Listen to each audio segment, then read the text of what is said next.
This is the incredible India, and I am trying to present here what makes it so incredible.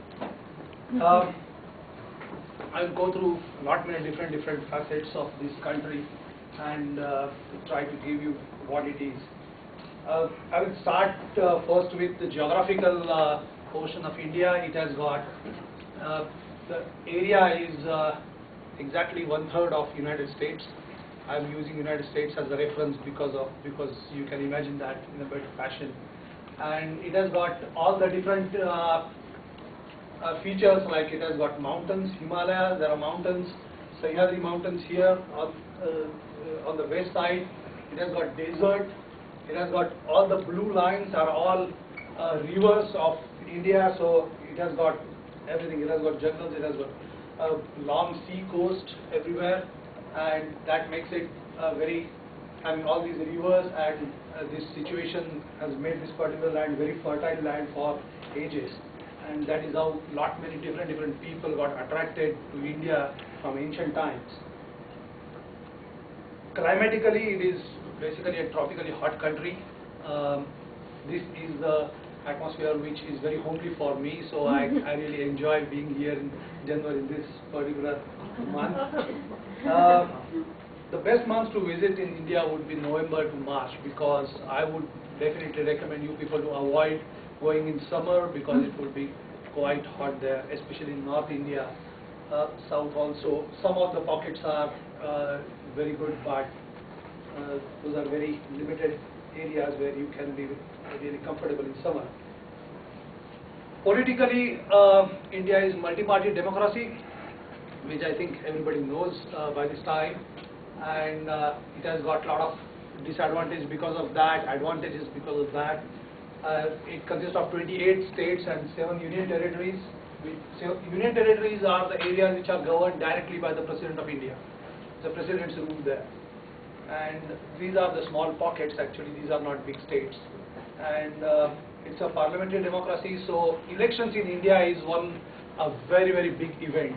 I don't know whether anybody has been to India during that time, but if you can catch that particular time, then you would come to know what exactly election means and how much activity and how much buzz is there regarding elections. Because you can imagine almost about 50 different political parties trying to contest elections, and with the vehicles running on the road with all the loudspeakers, campaigning for different candidates, and big hoardings and photographs and advertisements on television, continuous hammering on radio. This is what is the scenario at that time. So it is pretty interesting at that particular time. Capital, of course, is New Delhi. Demographically, population of India is another point which is constantly under discussion and under light. So, as per 2001 census, India was just over 1 billion, and I am anticipating that by this time India is almost 1.1 billion. So it is still the population is growing very fast. It is explosion of the population. And there are a lot of problems because of this. Once the population grows, the systems like education systems and training and all the industry and job situation becomes more and more the deeper problem, basically. Average age is very interesting. It's 24.8. It's a very young population. And life expectancy is 68.5 years, or 68.5 years. Religiously, there are many religions in India, and it's predominantly Hindu religion.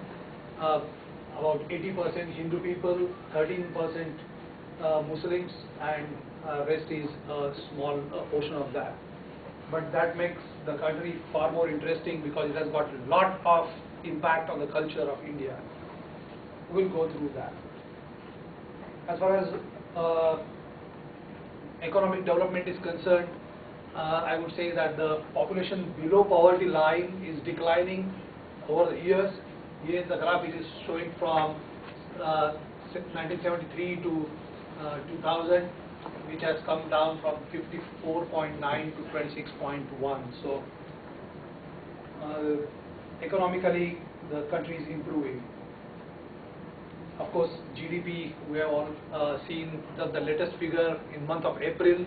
The GDP of India crossed 1 trillion, which is pretty good as compared to USA. Of course, it's a tiny part still.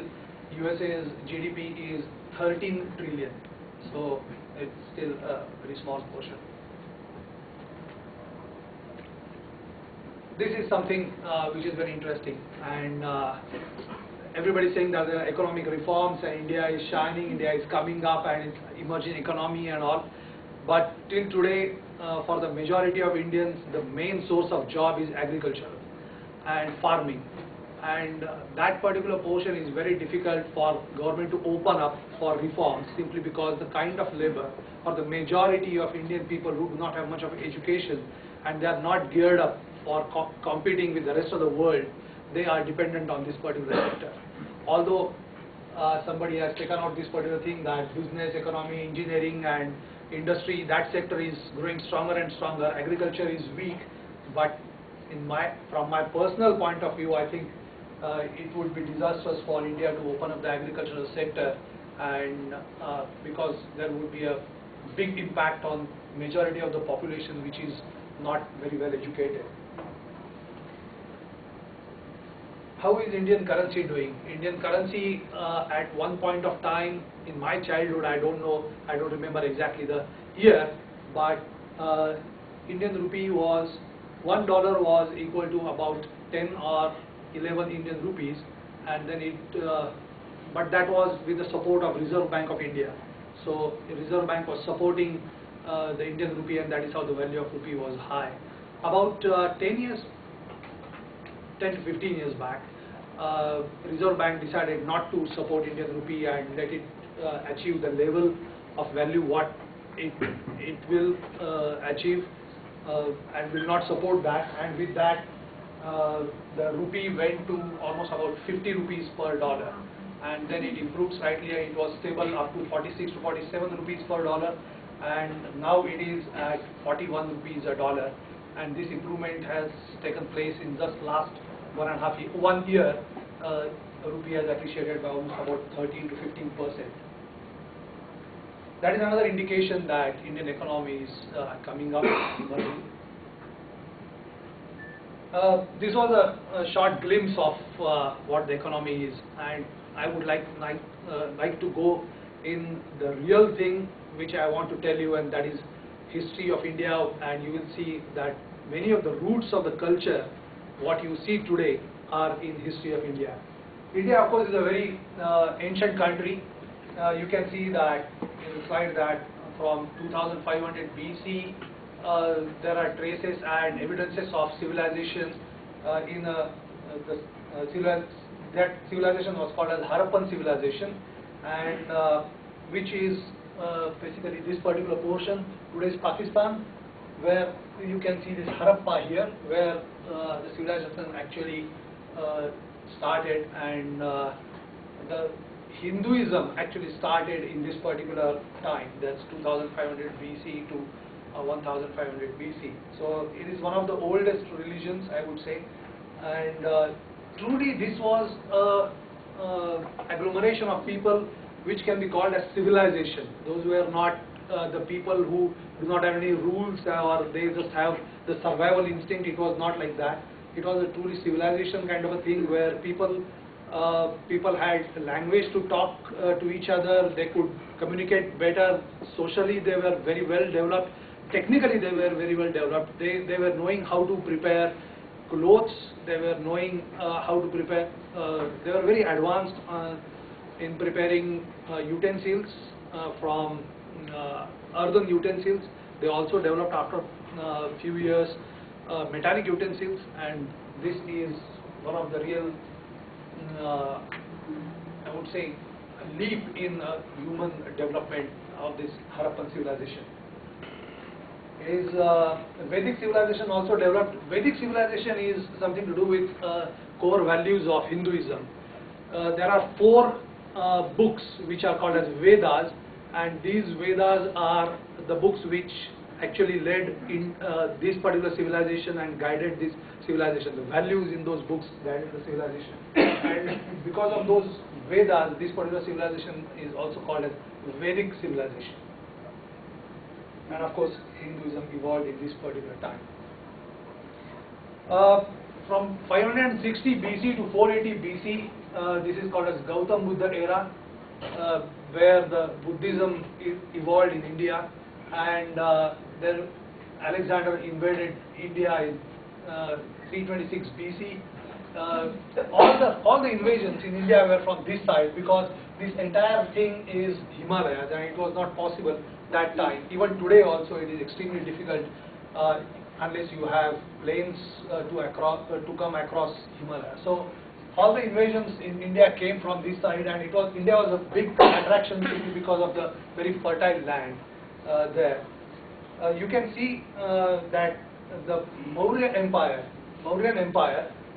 it was a very big empire, and at that time they were managing such a huge area. It's more than the area of today's India.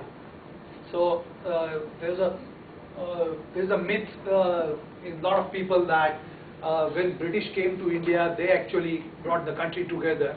But the country as a whole was together right from 326 BC.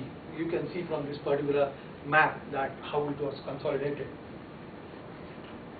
This was really the golden era for India, because the very able Emperor Ashok, he really ruled in a very able manner, and all arts, technology, medical sciences, defense strategies, and even politics developed to the peak in this particular era. Then there are a lot of course it's a very big time frame, so from 125 to 165 AD, that is after Christ was born, in this particular era, there were a lot of empires. Gupta Empire was another very important era where again these things came up very strongly, all the art and development. In south there were different empires like Vakataks and Pallavas and Cholas, and there are a lot of funny names actually. This continued till 900 AD, that the kingdoms changed their sizes, new kings came in, but the culture basically remained Hindu culture. This is important from education point of view, that in this era there are a lot of universities came in India. So education was given a very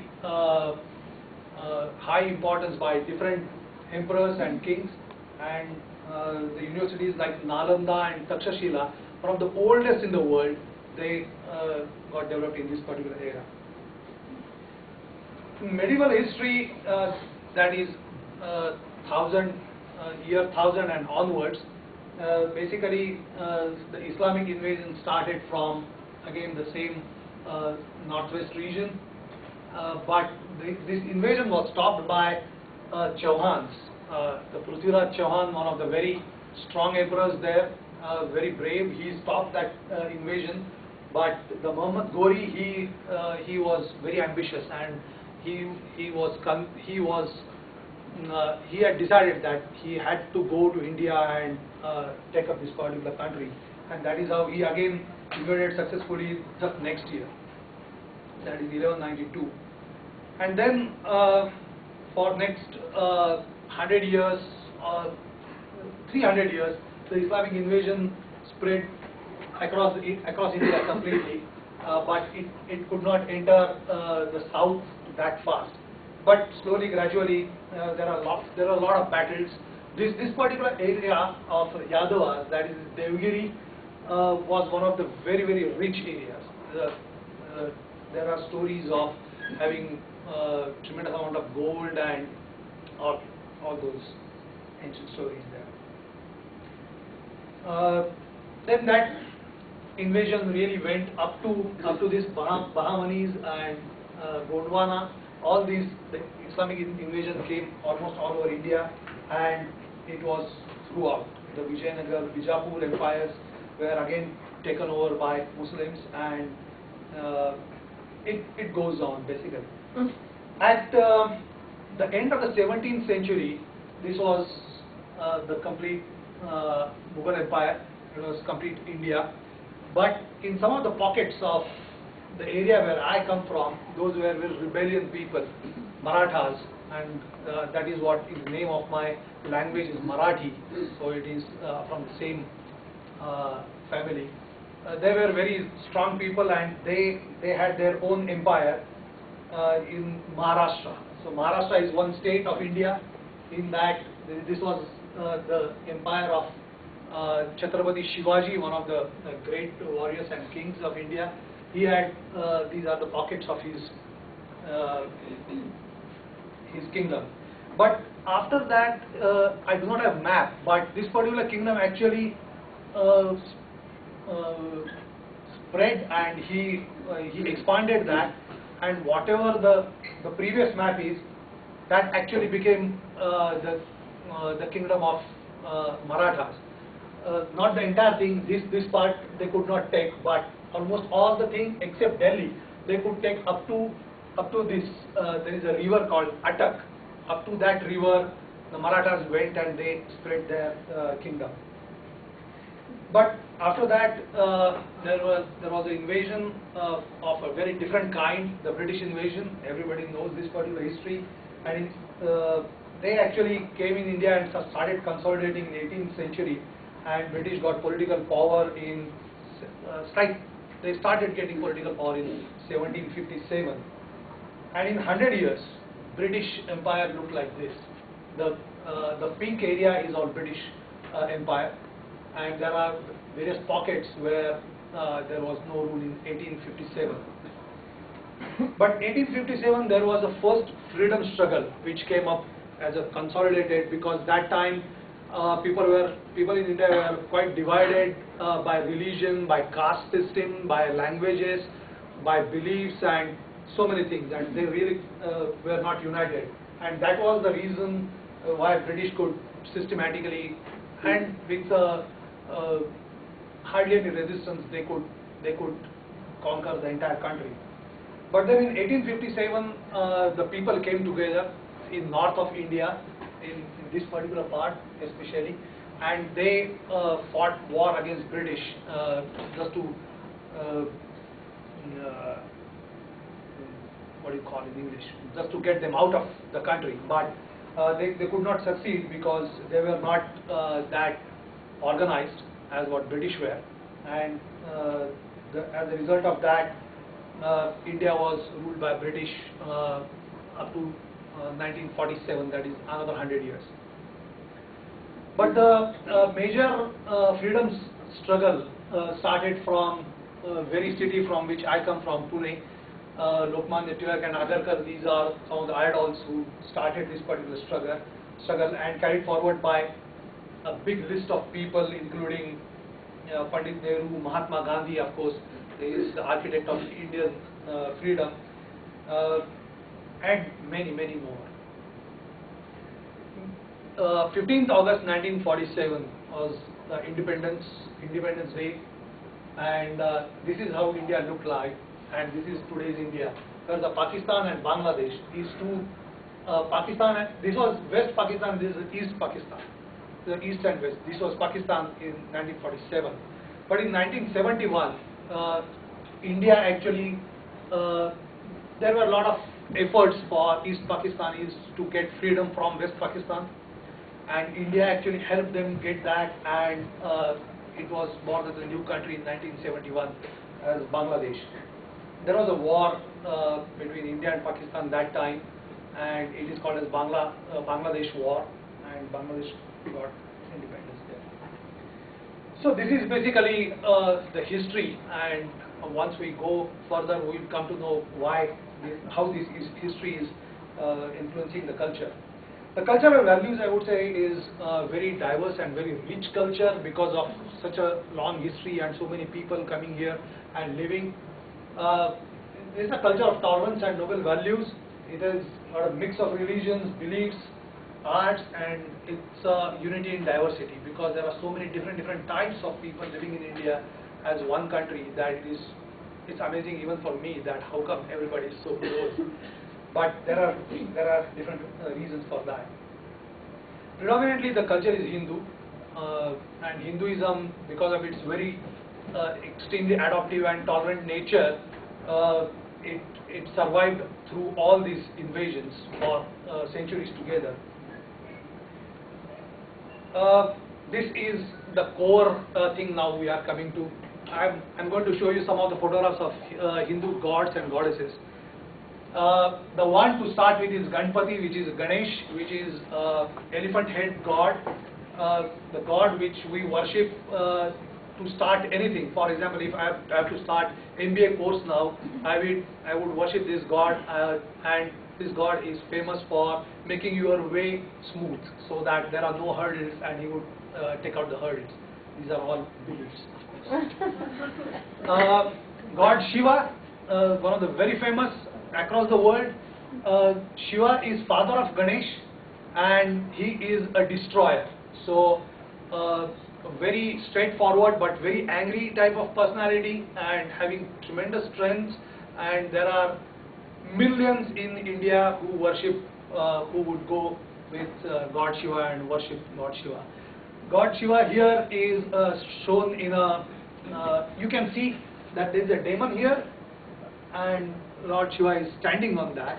So in anger, he kills all the evil forces. This is what is the theme behind it.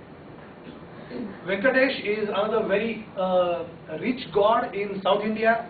The entire South India would be disciple of Venkatesh, and of course I am also, even if I am not very religious. Hanuman is again the god with a monkey head, and very powerful, the god of strength basically. Ganesh is god of wisdom as well. There are some goddesses who are very warrior goddesses also.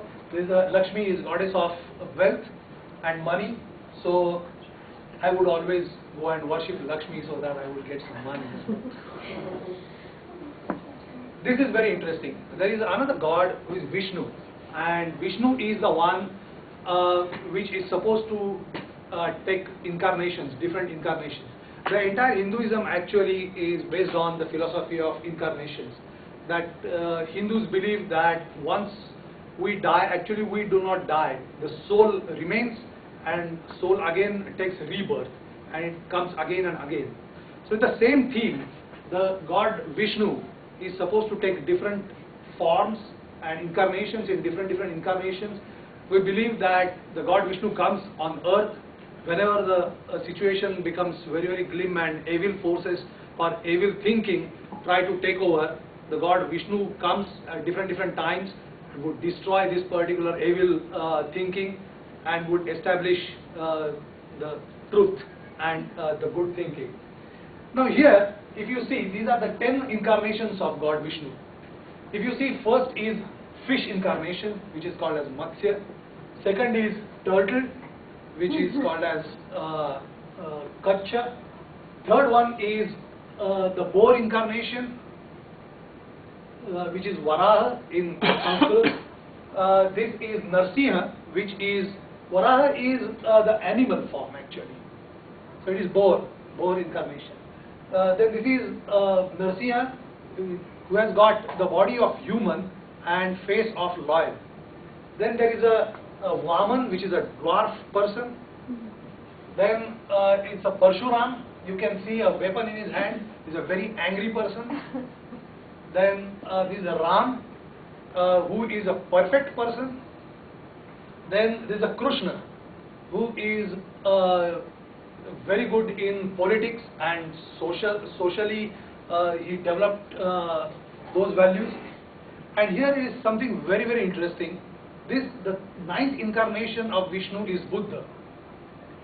So that means Hindus believe that Buddhism actually is one faction of the Hindu religion, and Vishnu came with in the form of Buddha and developed the divinity or the spiritual values beyond the politics. So this is what is the thing. And the last and the most interesting and most exciting is Kalki, which is yet to come. And Hindus believe that when the things would go bad, the Kalki would come and again he would establish all the values. And if you see, Kalki is always shown with the flying horse. So, and these Dashavatars one can see for 1,000 years the carvings on temples and in caves of these Dashavatars. And from that point, they were always shown Kalki with a horse, the flying horse with wings.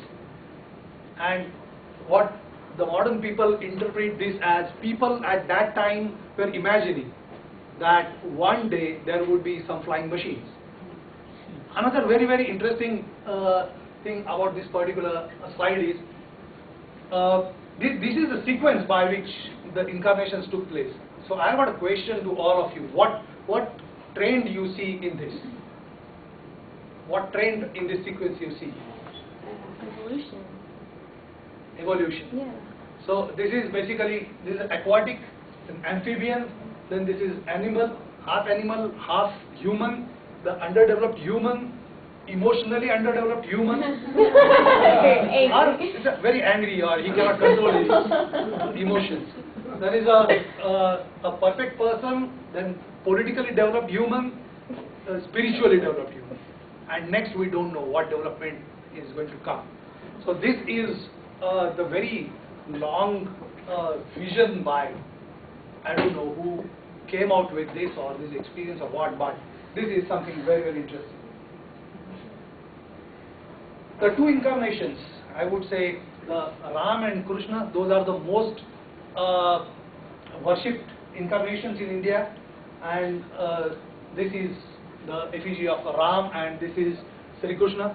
And Ram, there is a epic called Ramayana and another is Mahabharata, and these are the two epics which are the which define the core values of India. The Ramayana would give the value of the family values, how Ram behaved as a king and how he was obedient and of his father and the entire kingdom, how he gave up kingdom, sacrificed a lot of things and all those.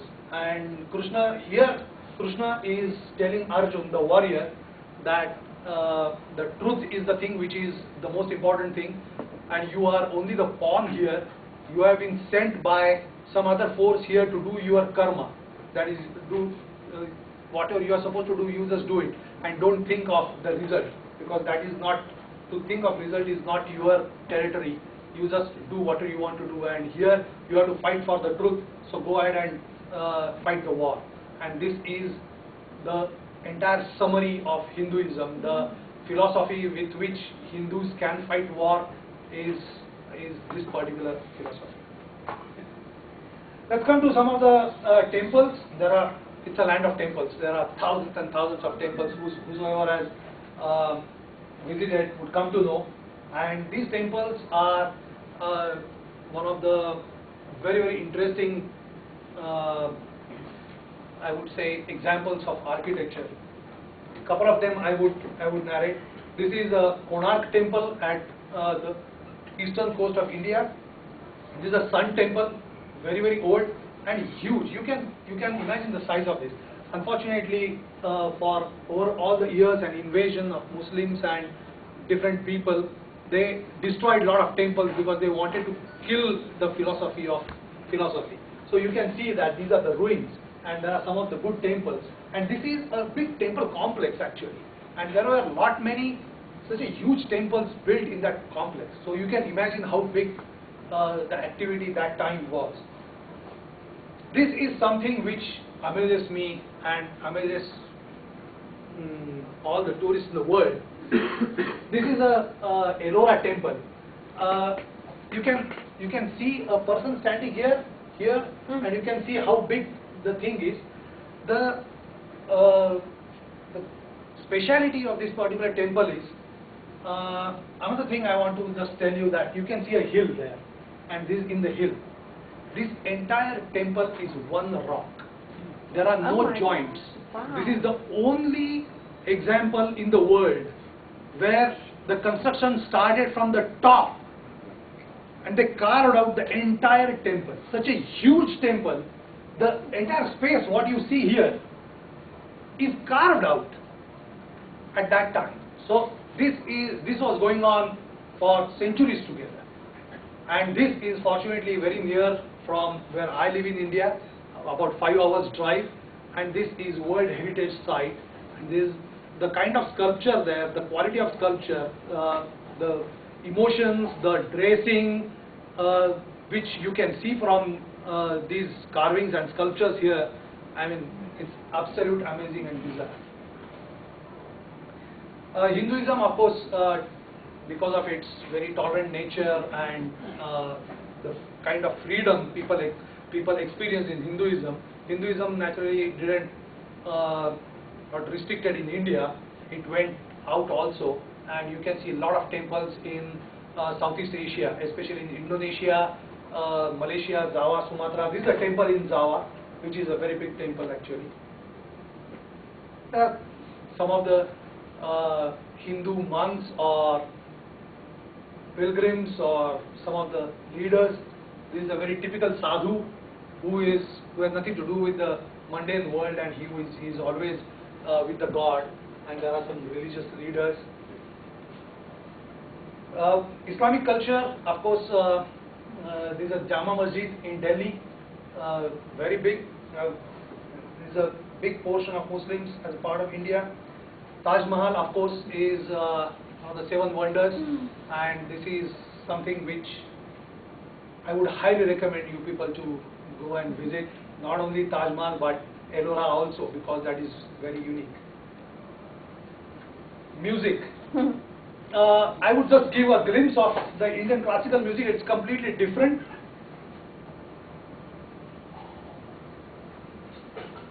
And it is basically in the melody form.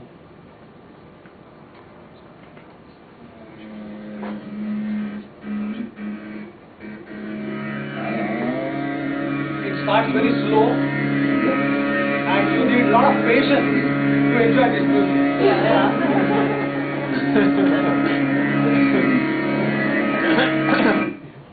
I will just fast forward and it picks up the speed, and the finger drums are also accompanied with that. He is Pandit Jagraj, who is one of the top performers in India. I know that your wife and son, the top Yeah. performers. What's your name? Yeah, but they are not singing. Dancing. Another divine thing is, of course, the instrumental in India, the flute, the bansuri, the kind of formation, the kind of sound it produces is very, very near and dear to the heart of the entire thinking or the liking of people in India. This is very soothing type of music you will always hear in India. Of course, nowadays you have got all the discotheques and Bollywood music and everything, but this is the core Indian music. The another style I would like to show is the South Indian music, which is another completely different style.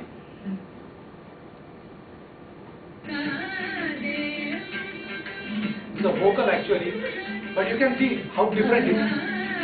There are a lot of varieties like this. I'm just giving very bold varieties. It's a very structured music. You have to take the proper notes for the proper formation.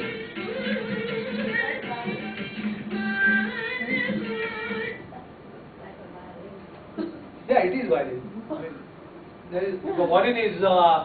violin is actually accompanying this thing. These are the typical musical instruments. There is a sarod, sitar, flute, of course, bansuri, tabla, this is the finger drums, and the veena.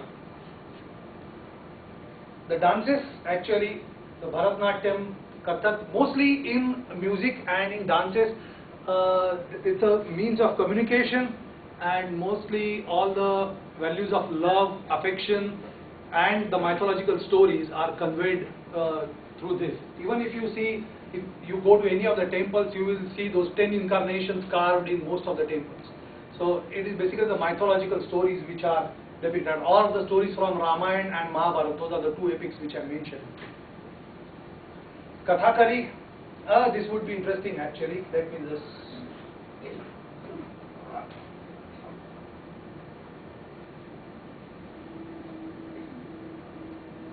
This is from Kerala, that is this is from South India.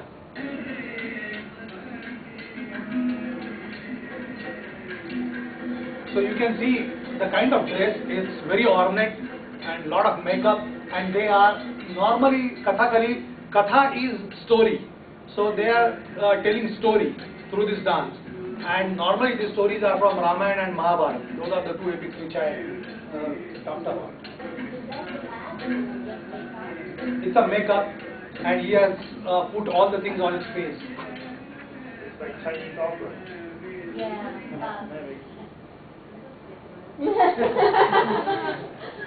My wife and I went to that Kathakali. Kathakali, that's very We interesting. show up 2.5 hours early just to watch the makeup job, Yeah, just to watch them being made up, and they lie down on the surface, yeah. and the person walks over, sits on it, and sits behind them. You can just give search as Kathakali on YouTube and you will see all these videos there. So Mohiniyattam, Kuchipudi, these are some of the dance forms normally depicting all the mythological stories. Festivals of India, the festival of lights, Dashahara, this is the story where the demon effigies are burned at Dashahara. Festival of colors, Holi is one of the very famous. People enjoy this festival most in India. I miss this year, of course. And Indian festival, this is something you can see how tall they make this tower, and at the top it's just a earthen pot with a curd in that, yogurt in that, and this is something to do with the story of Krishna incarnation of Vishnu. That Krishna, when he was child, he always liked to eat yogurt, and his mother would always keep that yogurt on the top, and his friends could not reach there, so they always used to make the tower like this and steal that yogurt. And to remember that story, people do this in the streets at a particular day, Janmashtami, that is the birthday of incarnation of Krishna. And this is a bit too much. I mean, this is in Mumbai. This is in Mumbai. And not only that, people from these buildings, they would pour water on these people, making them fall. Actually, they would not let them take it that easy. Awesome. So there are many festivals, Ganpati festival, and not many, but we are running short of time in any case. Dresses, I would just go through that very fast. These are typical Indian dresses. This is sari. You will see sari everywhere in India. This is basically a North Indian dress, now popular all through India. This is from the eastern part of India. This is also from eastern part. This is from the northwest, Punjab. This is Manipur. This is Manipur, which is again eastern side. These are the typical rural women from the northwest, that is Rajasthan, the desert part.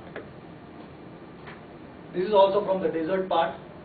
This is a typical old Indian dress. This is the bridal dress, and Jessica, you know this lady, Aishwarya Rai, yeah, one of the most beautiful ladies on the planet.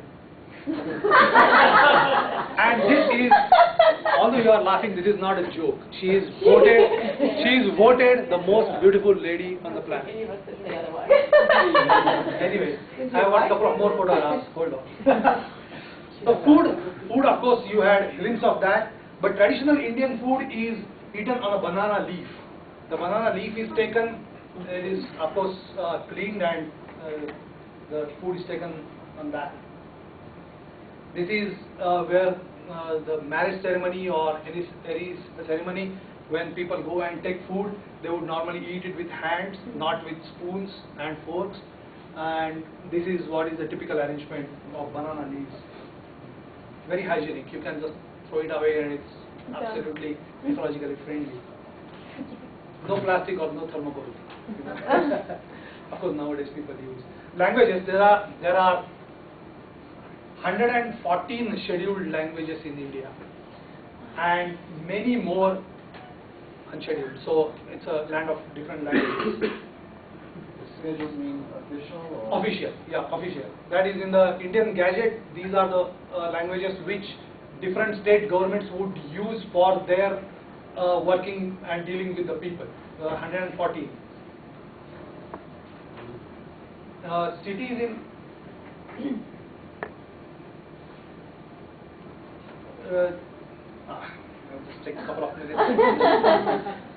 Cities, major cities: Delhi, capital of India.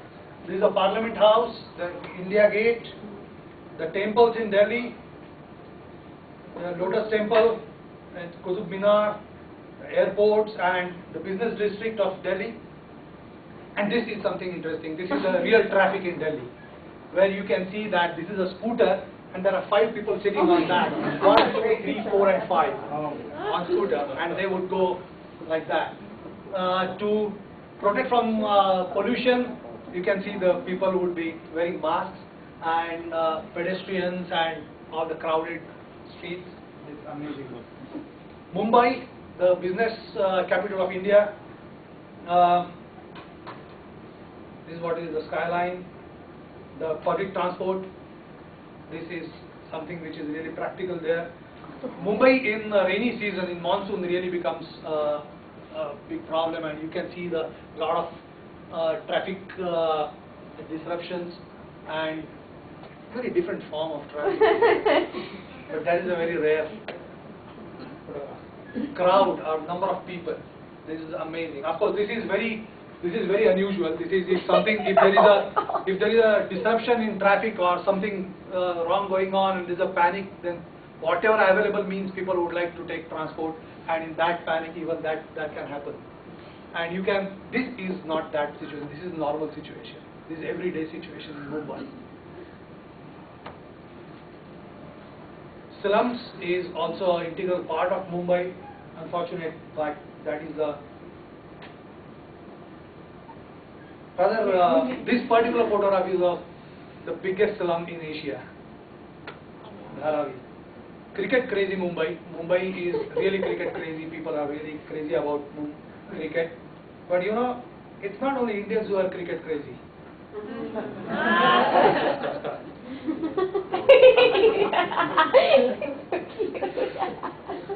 So, Calcutta, the eastern side, another very big city. I'll go through very fast on this.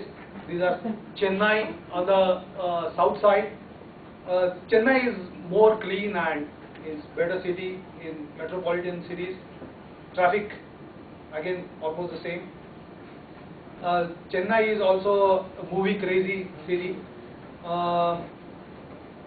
These are second tier cities. You can see the typical buildings and the traffic and the situation. And now the face is changing. The modern buildings are coming up. This is a typical rural segment where still the means of transportation is bullock carts. And these are the typical huts where people would live. Education, transport, health still is to reach there. Irrigation is a big problem. There are no electrical networks throughout the country. You can see here the bulls are actually turning, and this is the wheel which would, and there is a well here. So that wheel would rotate and pump the water with the bull power. Railways is something very important, and you just cannot miss this particular thing.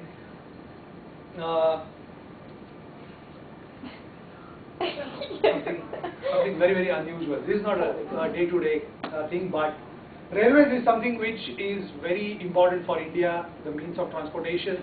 for such a long distances and carry so many people at a time. That is the only way to go. This is the inside of railway. This is a funny photograph actually. He has made his own hammock and sleeping in.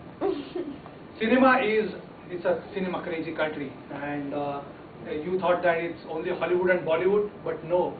India has got Hollywood, Tollywood and Mollywood as well. Bollywood is Mumbai, Kollywood is Tamil cinema, that is on Chennai side, Mollywood is from southwest. So it's a very wooden thing, you know. So there are superstars, there are stunning beauties. Again, Aishwarya Rai, and these are two photographs of Madhuri Dixit. She was one of the top stars, and she is now in USA. And for your information, she lives in Denver. Really? She speaks Marathi as well, so actually I can go and so, international connections of Indian cinema. This is the upcoming star from India, and of course this is, everybody knows, Jackie. Oops. Yeah. Oh yeah. Didn't he get in trouble for doing that? Yeah, Yeah. I got watched. He landed in trouble with this action in India. Media, media is very strong in India. There are more than 5,000 daily newspapers in 100 languages, and radio, television. It's a crazy media out there.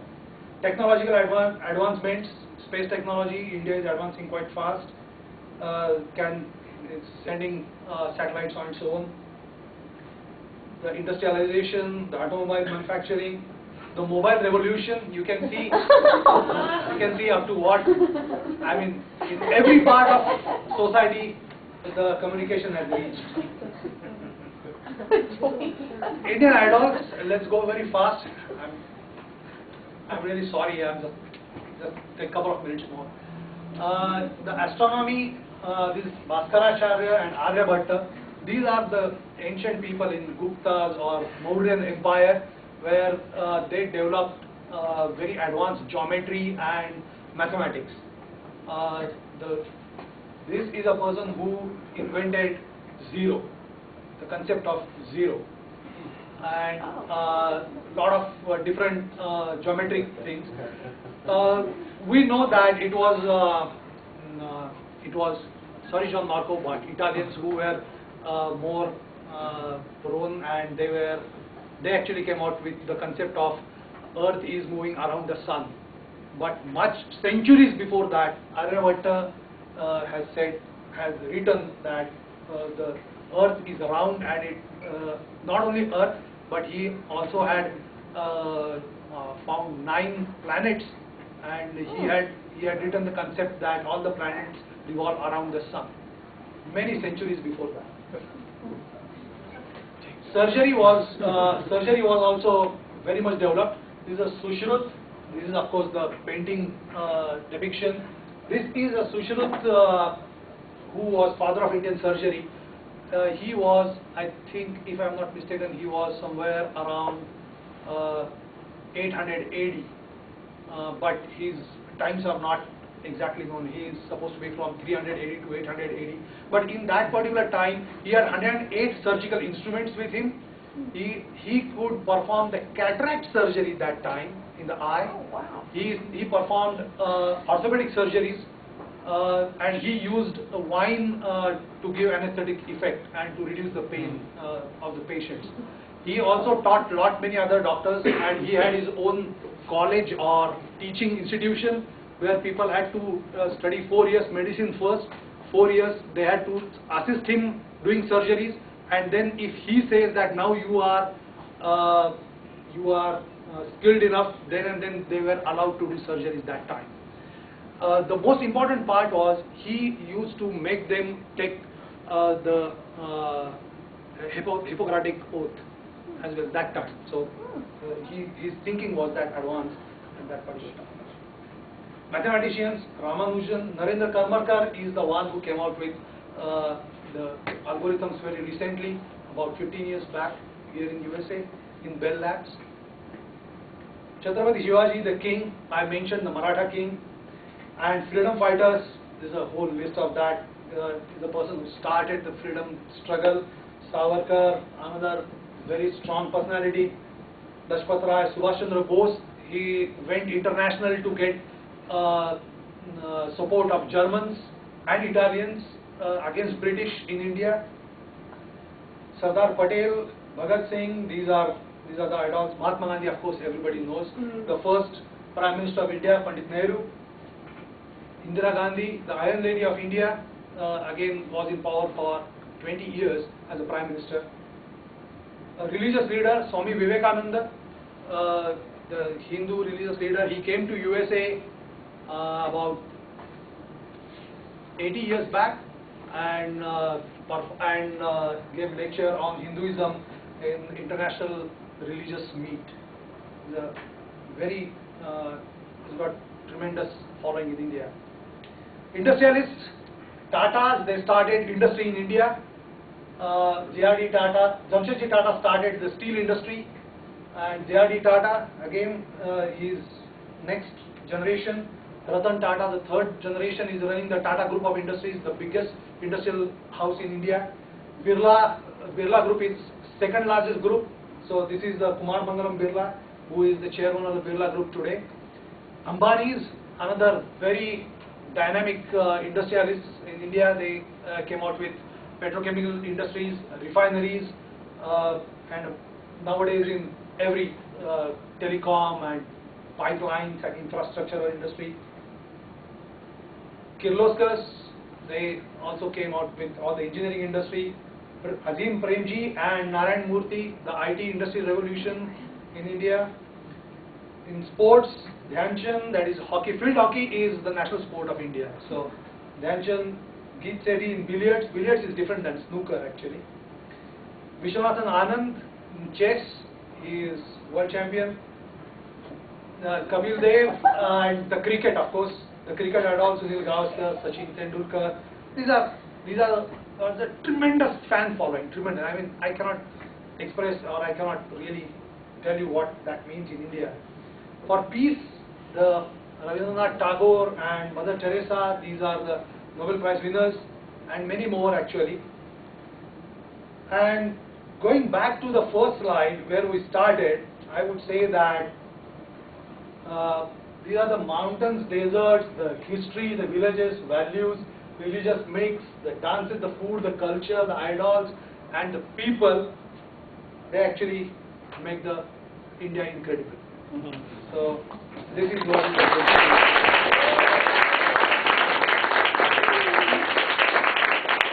Unfortunately, we do not have any time for question answers, so we can have it. Of course, that suits me, but you can ask me anytime any question. If you want the copy of this presentation, I can give you one pen drive and get the copy in your laptops.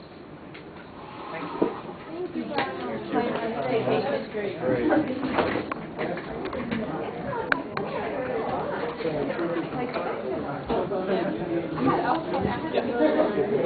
I've done a couple of